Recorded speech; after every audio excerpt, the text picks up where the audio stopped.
Good afternoon, everyone. This is Mayshawn Wilson. I'm here from the War Room to the Boardroom. This podcast, we're going to be talking about preparing transition with Jerry Bernardo.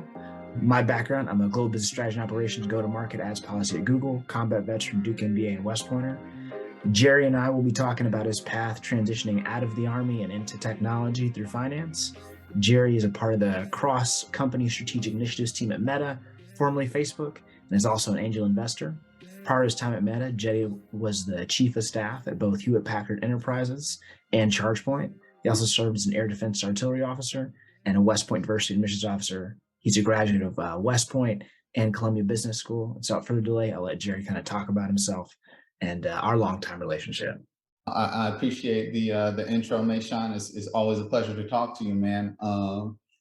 So in terms of our relationship, I've known you now for years, man. I remember seeing you as a high school student at OMI, and when I was a cadet, and now here you are, man, just doing great things. I love to see it. But in terms of my background, born in San Francisco, raised in Oakland, went to West Point undergrad. And what was interesting about my experience, my dad was in the Air Force, my grandfather was in the Army, he was in the Red Ball Express in World War II. But what really kind of drew me toward the military was my experience in JROTC. I did that at Skyline High School. I did it for 4 years. And when I was getting ready to graduate, I said, you know what?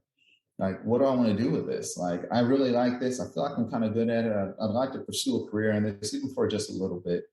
And I learned about West Point through, God rest his soul, Colonel William Schwartz, and he helped just kind of guide me through the process. And I got in and super hyped. And my mom said, absolutely not. But then what ended up happening is we visited the academy. She got the opportunity to see the different, just different things it offered, man, the different support systems it offered and opportunities. And she was like, oh yeah, okay, that's what this is. Yes, 100 times yes. Even won the most spirited competition at the West Point Parents Club event. So that visit definitely helped. But yeah, like I said, I went to West Point, majored in econ.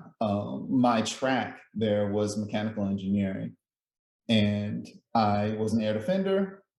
And my last job in the military, which kind of ties into how I ended up approaching finance and then tech, was an outreach officer. I was in the outreach office, and what we did was I flew around the country and really kind of spread the word about West Point and help guide young candidates through the process, specifically African American, Hispanic American, and Native American.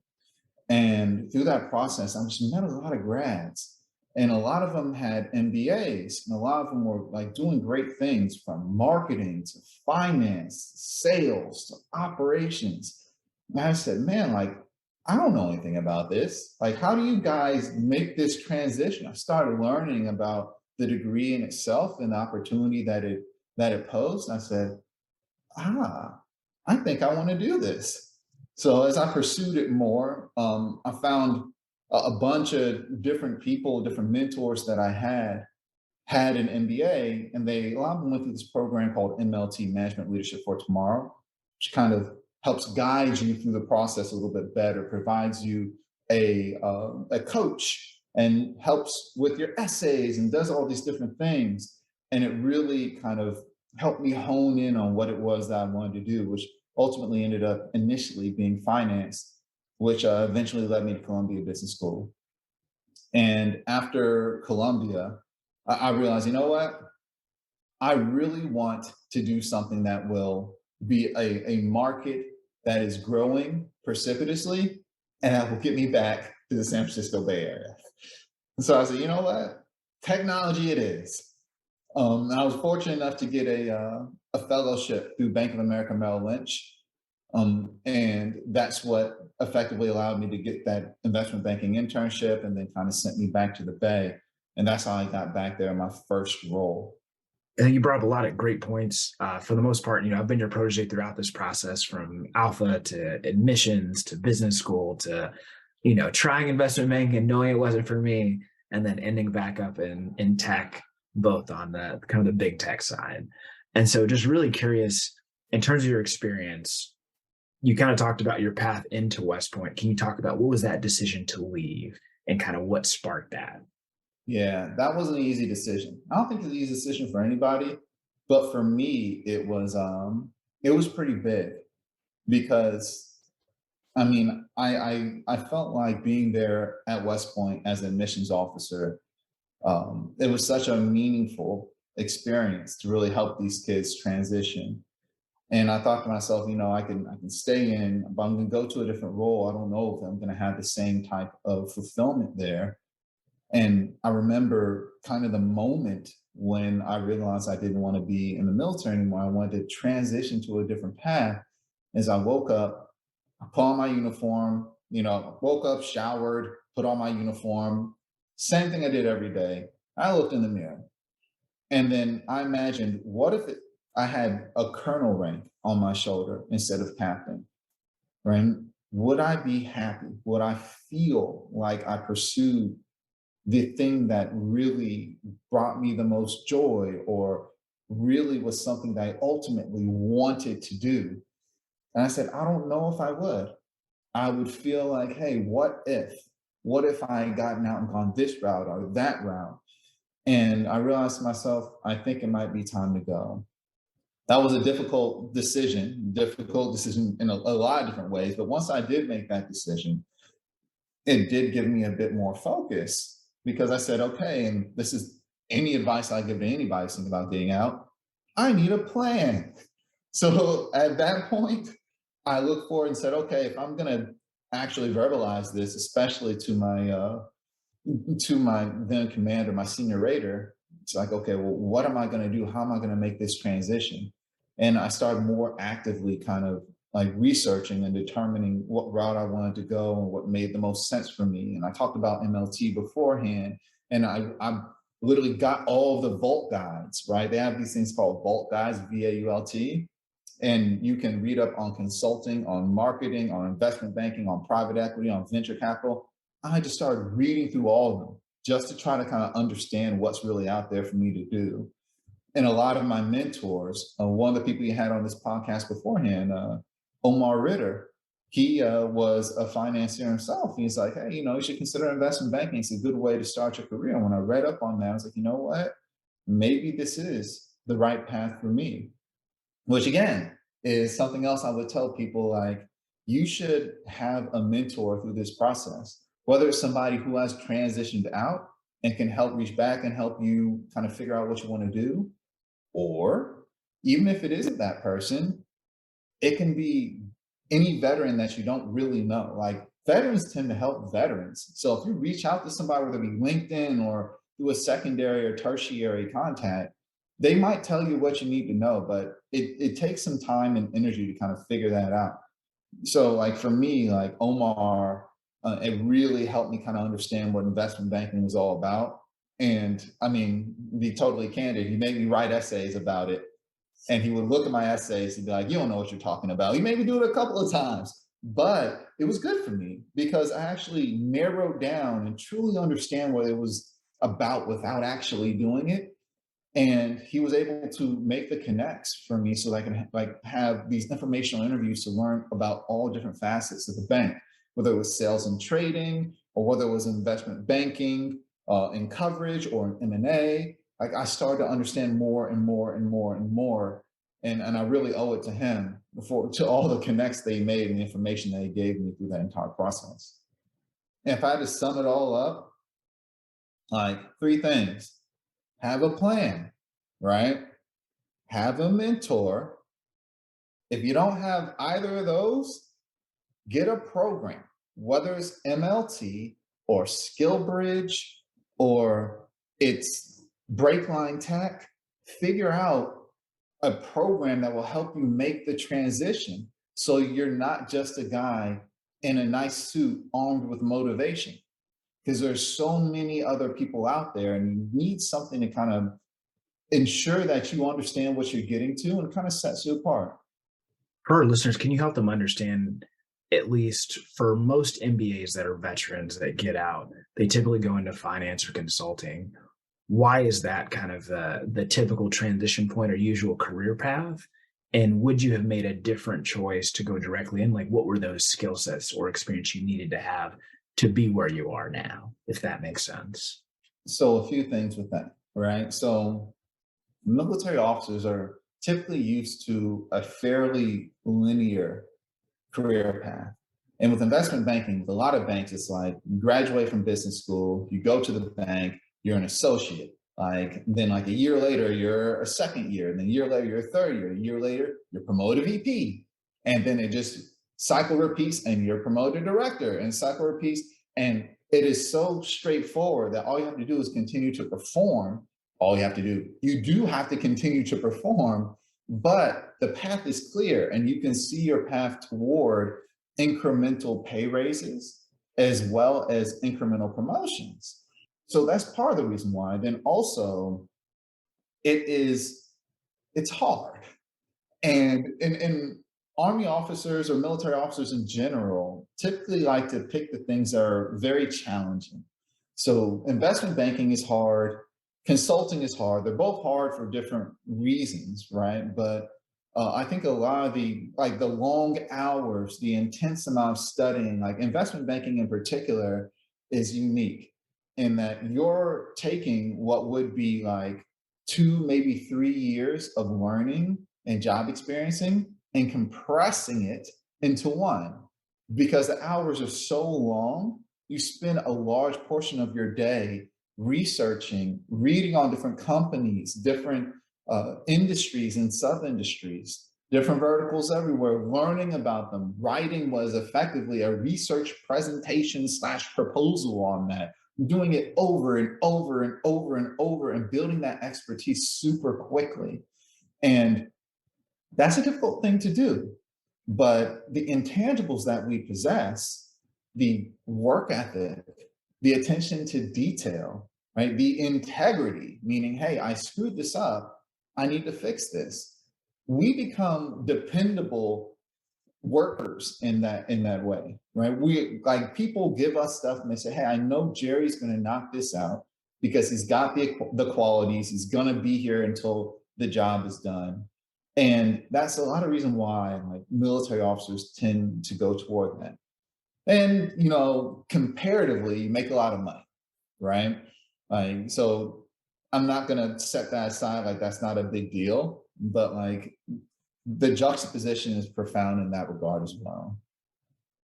And how does that compare to the world that you're in now with tech, where it tends to be a bit, let's say, flatter, a bit more, we'll say, asymmetrical, not necessarily as hierarchical in the process? Can you talk about that transition and like what do you do to navigate that?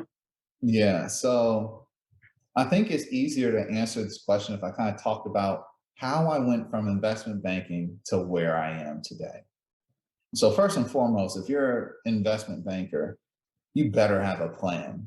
If you want to be a banker and you want to be a banker forever, awesome. You got it, you're good, you're where you're going to be. If you do not, and you plan on using it as a stepping stone, you should be taking the necessary steps throughout as practical to set yourself up to progress.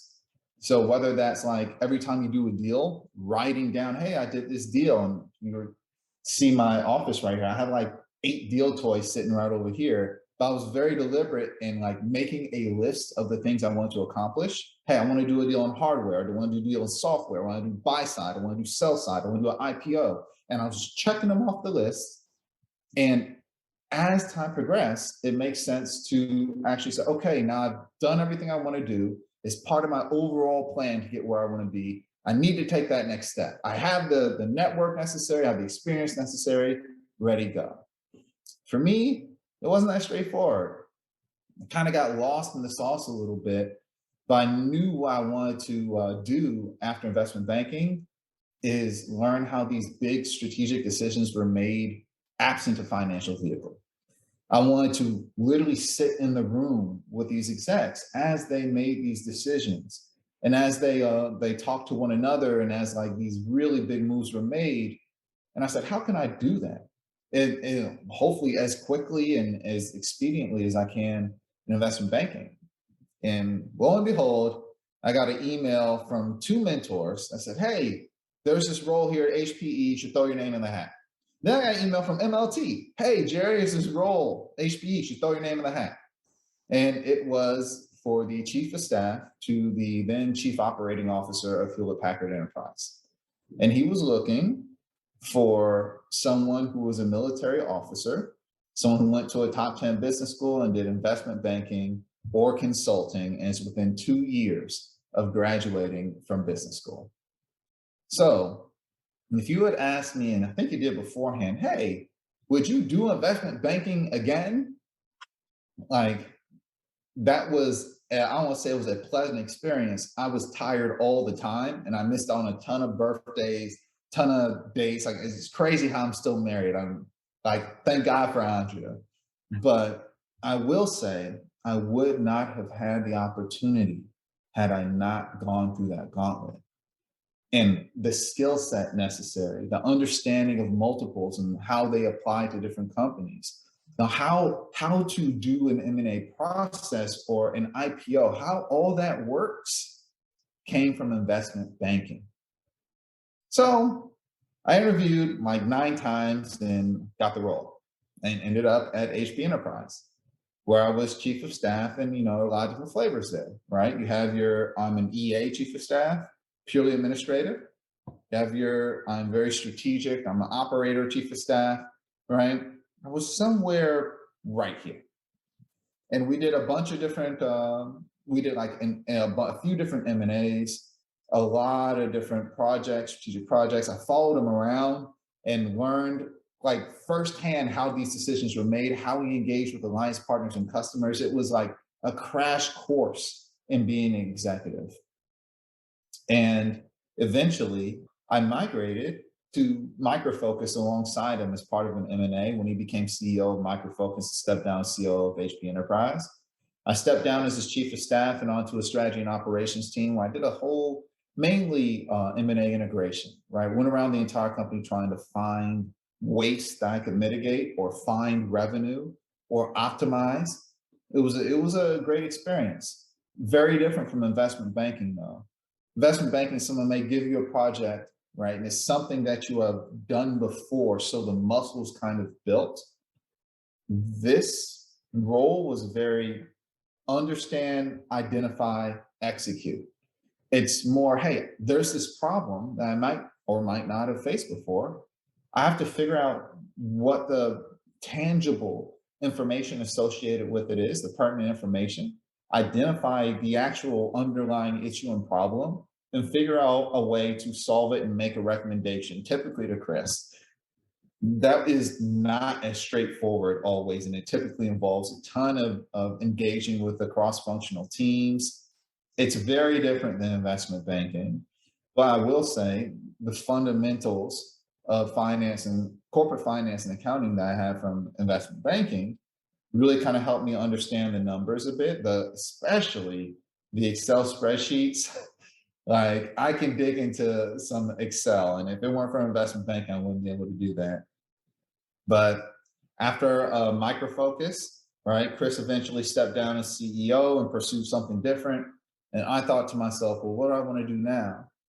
And I ended up being introduced to ChargePoint through their lead investor. I interviewed with the CEO and I realized, hey, this is a really great fit. And not to mention, I said, you know what? I think I should cut my teeth with this startup thing, because it's the only bit of experience I think I hadn't had from a type of company standpoint. So I ended up at ChargePoint, and ChargePoint was a very different animal. And ChargePoint was literally like, it was like at that point, I think I was employee number 407. And they were very like fast moving, typically love to make these decisions quickly and just like running around trying to figure it out a lot of the times. Right. But in this role, I was a little bit more senior in my career, and I kind of knew what I was doing much more so than when I left investment banking. I didn't really have that experience. So my role was threefold. And this is where I think military officers do well in this kind of general management type roles. I brought order to chaos. I was a thought partner, and I was a force multiplier. And through those three things, I help bring a whole lot of structure and a lot of optimization, a lot of productivity, and just a lot of just kind of helping out with overall goals. Keeping people laser focused is most important.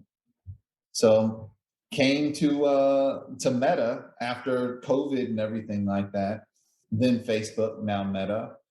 And if I had to explain what I do in a few words, it's our team is responsible for two things here at Meta. Very similar, I would say, to what I was doing at ChargePoint, but we are responsible for going from 0 to 1 or going from 1 to completion. So they typically bring us in when there is an idea that needs to be, well, ideated and needs to be driven toward actual strategy. And when we put together the strategy and deliver it back and put together recommendations, sometimes folks ask us to drive that to conclusion. Sometimes there are projects that are blocked and have been blocked for a significant amount of time. We do those projects as well. We will take those on, we'll unblock them, we'll re-strategize, reorient, and we will be acceleration vectors. Typically, the projects and programs that come to our team, though, come from senior executives. So that's typically what we do. It's an internal corporate strategy team. So very different than investment banking, two different skill sets. But again, the intangibles are there. The work ethic, the attention to detail, the ability to think abstractly, the ability to autonomously do work. I don't know if you've ever read Message to Garcia, but your ability to just take something and run with it, that all those intangibles are exactly the same. So regardless if you're doing strategy or you're doing finance, you've got the intangibles. They're there. And typically from investment banking, like what are those usual exit? You mentioned the exit timeline. What are those usually exit either functional areas or jobs? Especially since I guess technology has kind of these ambiguous titles. And so sometimes it can be a bit hard to delineate. Is it, I go into corporate strategy? Do I go into corp dev? Is it more M&A, chief of staff? Like, what are those opportunities and why do those look different? Yeah. So investment banking as an analyst right out of college, you have a ton of different options. Typically, guys will go into VC or private equity, but it's a set program. They expect you to be there for 2 years and do your thing. But when you're coming out of an MBA, investment banks hire you in hopes that eventually you'll be an MD, right? So they don't have a program for you. What people typically do though is they'll go to like a corp dev role, which is effectively like M&A for internal M&A for a company. If they don't do that, if they can finagle their way into VC or PE, that's cool. But doing that is more non-traditional because typically they'll take the analysts instead in their set program instead of an MBA associate. Those tend to be the more difficult things to do.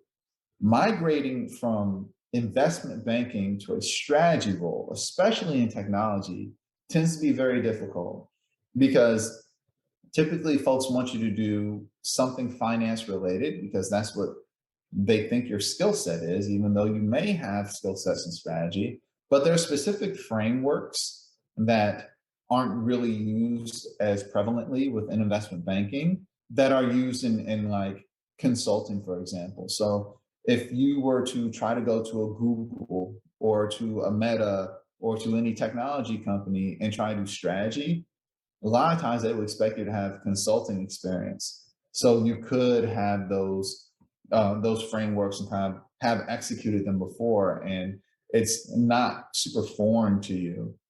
So I don't want to say the exit opportunities are limited because they're not. In theory, you could do whatever you want to do. Like you don't really need to follow a set path, but trying to make a substantial pivot requires some explaining of your background and your skill set that wouldn't necessarily be there if you did go with a different route like consulting or something along those lines.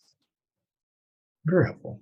And then along those lines, can you kind of break out the different title structure and like what that means? Like if you were to take chief of staff at HPE or ChargePoint, what does that look like for a military officer? Is that like more of an XO?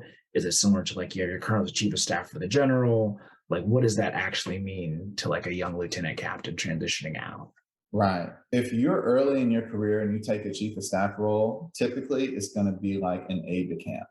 That's what that's going to be. If you are a little bit later on in your career, it's going to be more like an XO. It's going to be more COO-ish than chief of staff-ish.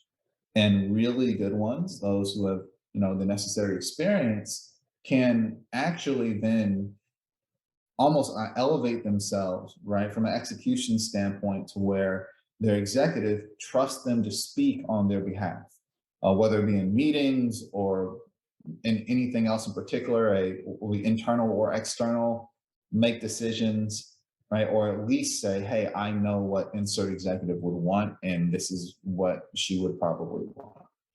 And that's kind of the tangible difference between the two. And I think, but it's an important distinction because not all chiefs of staff are created equally.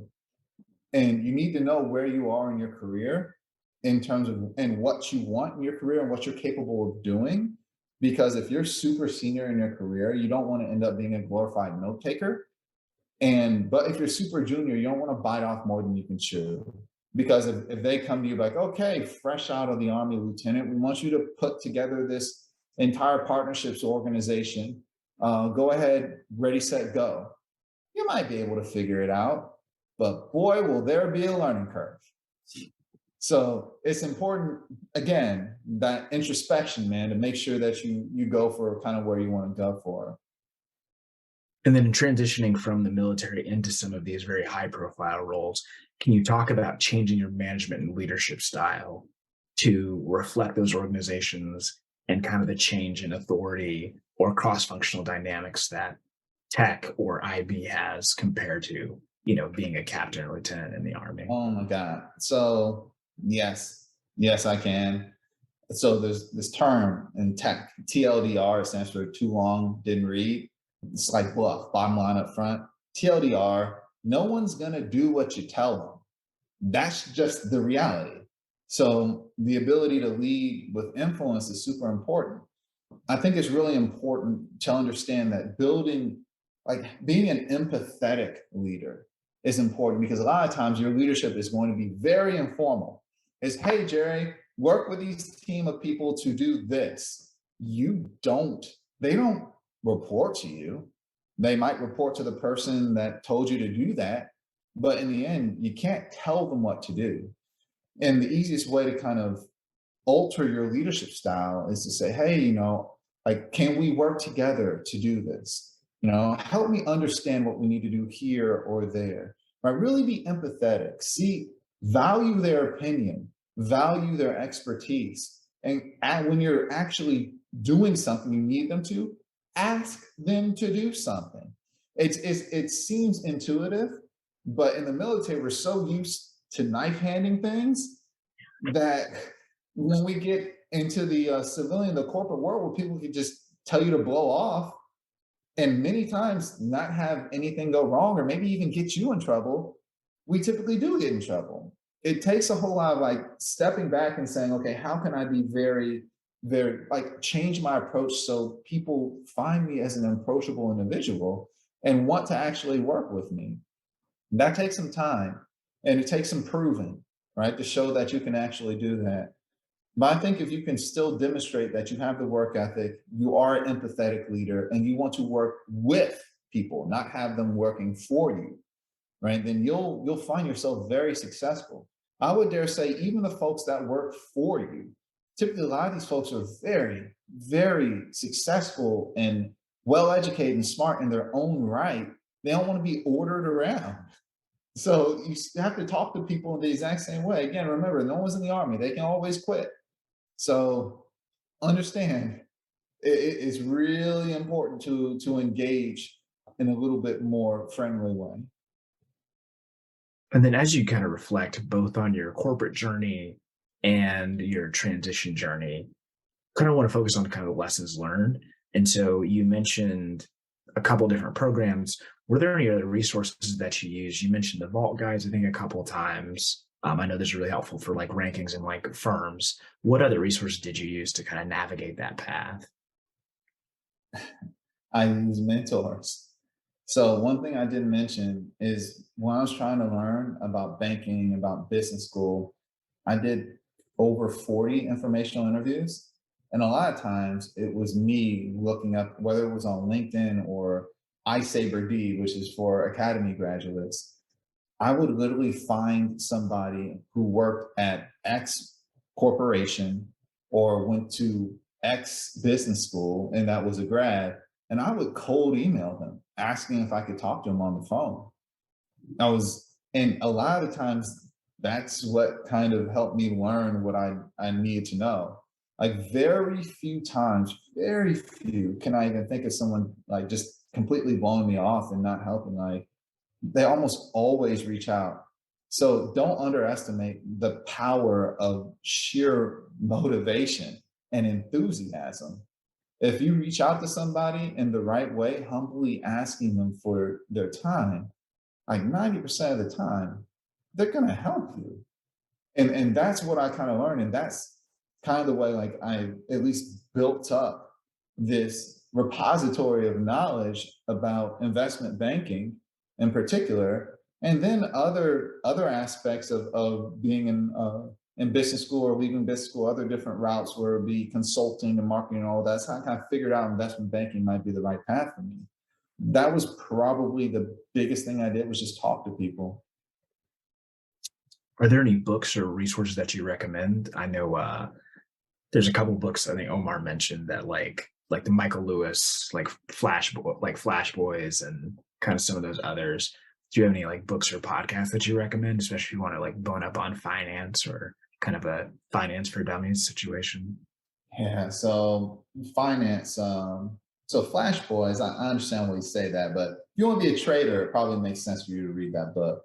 When it comes to investment banking proper, I'm not sure if there's any books I read about investment banking. I just did TTS and I read the votes, training the street and read the vote guide. Training the street was really helpful for me just from an overall functional standpoint. So my ability to use Excel and to build models, etc. And the Volt guide just taught me what I need to know about investment banking at like a cursory level, and then what I need to understand from the interview standpoint. But the overwhelming preponderance of my knowledge came through talking to people.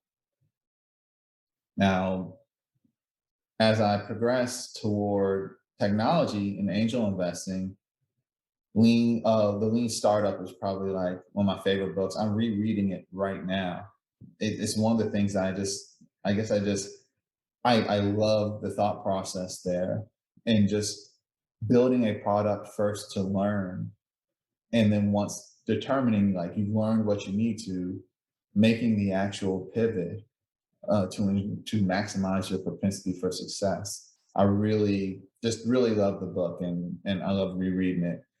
Then just general strategy. I like Case in Point. I think this was something that I recommended to you Oh early yeah. on as well.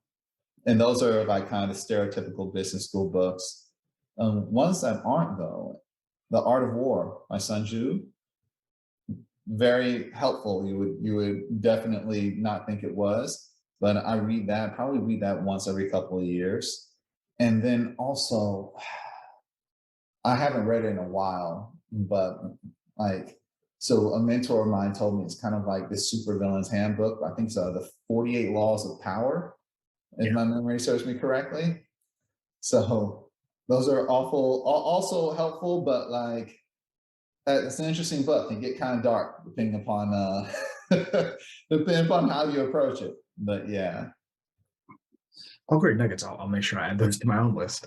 Along those lines, how do you navigate this space differently in your experience, as a black man, as a father, as a husband, whether it's making that transition into business school or entering into finance or into technology?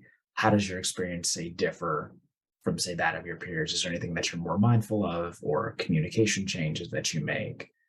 Any thoughts there? There's always code switching, man. But I mean, you've known me long enough. This is kind of how I normally talk anyway. Yeah. So for me, it wasn't as bad.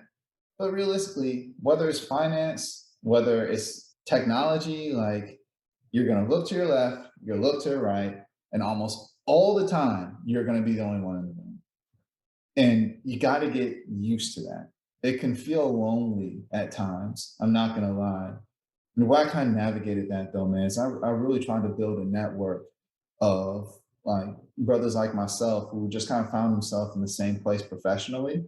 So, you have almost kind of like an outlet, you know what I mean? Because you can feel kind of alone sometimes. And when you feel alone, any mistake you make is magnified, not just by your superiors, but by yourself. You're really hard on yourself because you're like, I'm here representing me. I made this mistake, and it was not my mistake. It's every other Black man's mistake.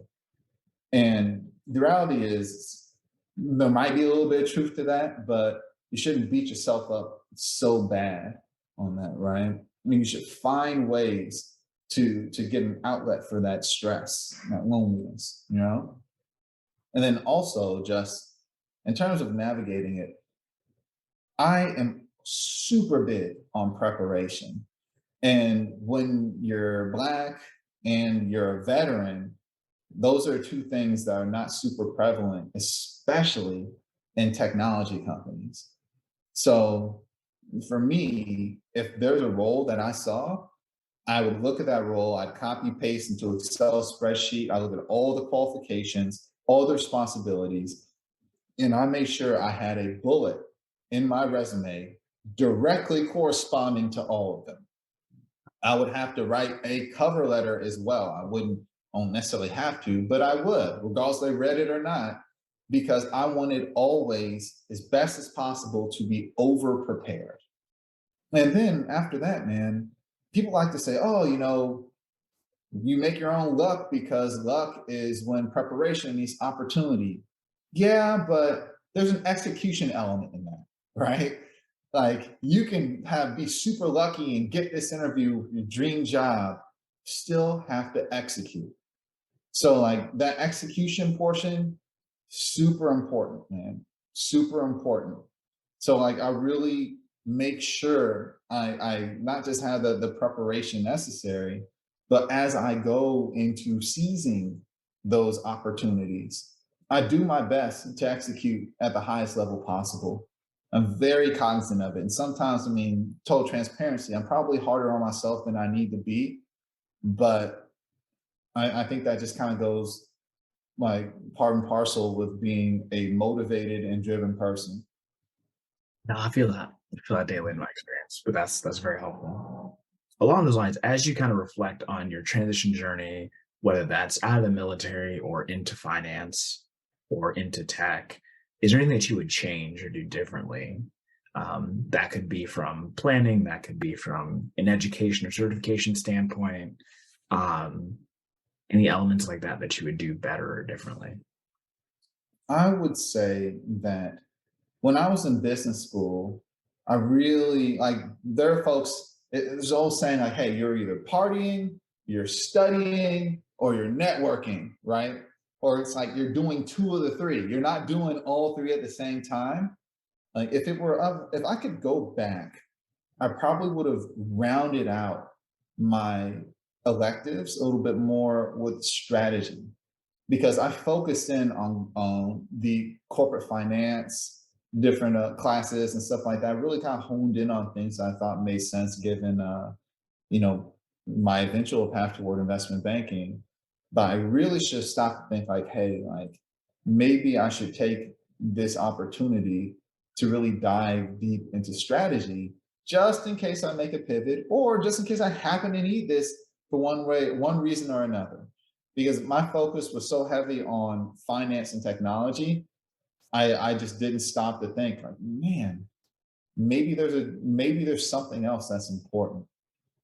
Outside of that, I mean, I followed kind of the path right out of business school that I thought was the best, but I did I didn't have the fully built out plan post business school. I thought I knew what I wanted to do, but I only prepared for the investment banking portion.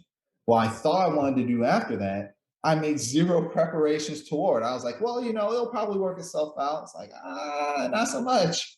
And actually taking the steps to think that through very deliberately would have saved me a lot of pain and a lot of heartache. Because, yeah, I was fortunate enough to get that role as the chief of staff to COO at HP Enterprise. But what I didn't mention is I had done probably like 15 interviews before that and got dinged on everyone at various stages of those processes while still working the investment banker's 9 to 5, right? The 9 a.m. to 5 a.m. being mildly facetious, but like that was my experience. But if I had actually took a step back and said beforehand and said, okay, these are the things I need to do after investment banking or while I'm in investment banking to make sure I make that transition. My life would have been so much easier. Oh my God. Like, I wish I had thought about that. Also, again, and I kind of I say this over and over. I didn't figure it out until probably like 9 months into my investment banking experience. But before you start, have the goals that you want to achieve within banking. Write them down. When you sit down with your staffer who's going to give you your projects, you say, what do you want to work on? Tell that individual, hey, based upon your goals, these are the things you want to work on. Really dive deep, learn as much as you can. Like Robert Smith said this like very poignant point when he spoke. I can't remember when this was, but he said, hey, if you really want to be a billionaire, you have to become a master at something. Your 10,000 hours, you have to put it in, and you have to put that in quick. You have to learn as quickly as possible. This isn't a 30-year thing. This is, I'm grinding into the hours of the night to figure that out. You shouldn't just go through the motions while you're there. You should seek to master them, because those are skill sets that you're going to carry with you that people are going to expect you to be able to execute based upon your experience at that role. Oh, very much so. One, really focusing on that particular skill set, and then two, going in with like a 5-year plan, not just the 2 or 3 year plan for post MBA. If you could think back and kind of give some of the advice to veterans falling behind you, especially about your career path or in the army or some of the other things you did, is there anything that you would do differently, whether it was say your engineering track or the time that you spent in outreach, or whether you decided to be an air defender?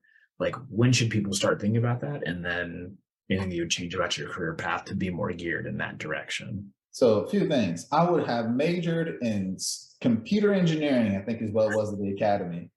Dude, the problem with trying to get into technology as an econ major is I am non-technical. Everyone you engage with will be technical.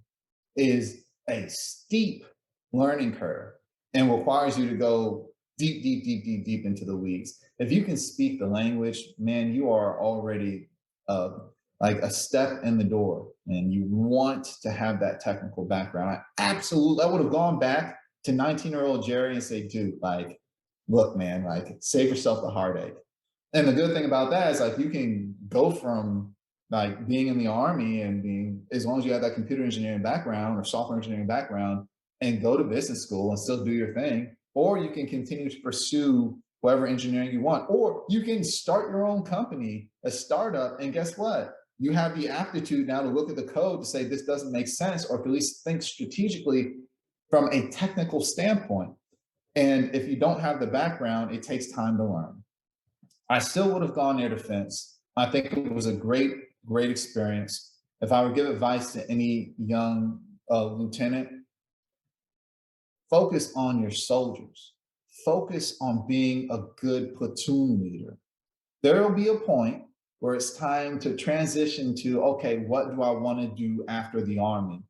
But if you're a brand new second lieutenant trying to do informational interviews about investment banking, like, if you reach out to me, I'll be like, why are you doing this? Because you're in the Army now. Your focus should be on America's sons and daughters. It's not fair to them for you to have a completely separate focus away from developing yourself as a junior leader. Focus on your soldiers, because the more you do that, the better officer you are, the better bullet points you'll have on your resume where it comes time to leave or to go to business school or whatever type of school. Focus on your soldiers. I would do outreach in every single version of the multiverse. I would always choose to do outreach. It was the best job I ever had in the Army, save maybe being a platoon leader. I loved it because it was just so moving to watch these kids go from high school students to candidates, watch them struggle through the process, help them along, help talk to their parents, get to know their families, then watch them graduate and come to the academy, and then help mentor them while they're there. And then in some cases, watch them graduate and become officers. And it was a moving experience, flying out and giving some kid his acceptance letter and then watching him break down to tears. That's like, you have changed somebody's life in a non-trivial way. I'll never forget that experience. It is probably whatever they're spending as a budget there is like, it's so worth it, man. It's so worth it. So many kids' lives change as a result. And also at the core, keep your head up. Like, especially as just a Black person in general, the world tends to tell you over and over again that you're not enough, or you're not doing it, or you're taking L's. The world tells you that all the time.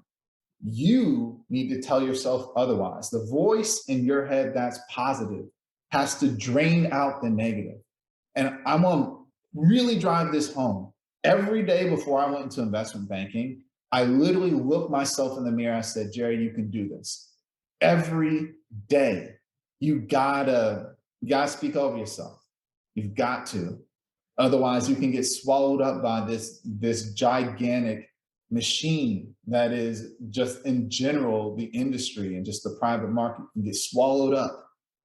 So just positive mental attitude is what it comes down to.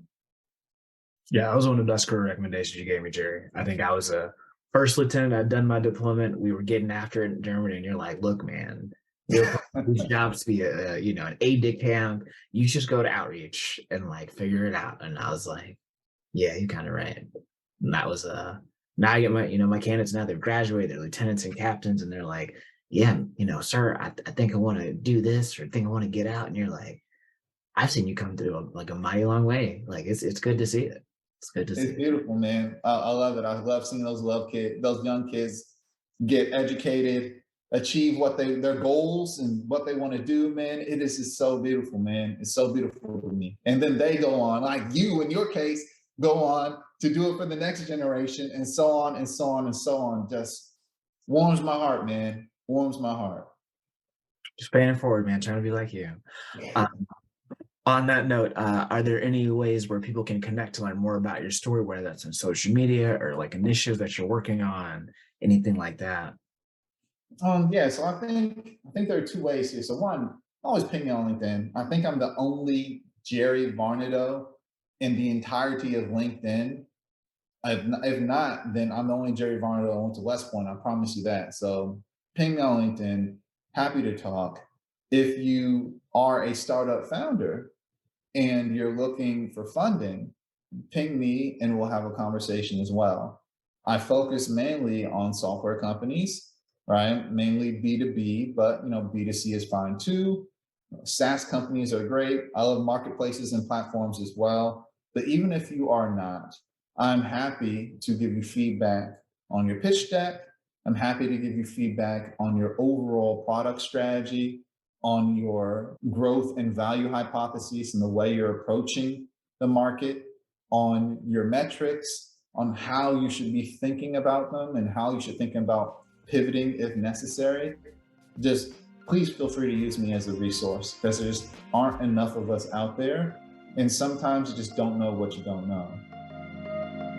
Oh, great stuff. We'll be sure to share those links. Definitely post it, and we appreciate your time, all the great nuggets, and as always, I appreciate your mentorship as your protege for sure. Look, man, I love you to death. I just appreciate you having me here, and I'm just happy to see you be as successful as you are.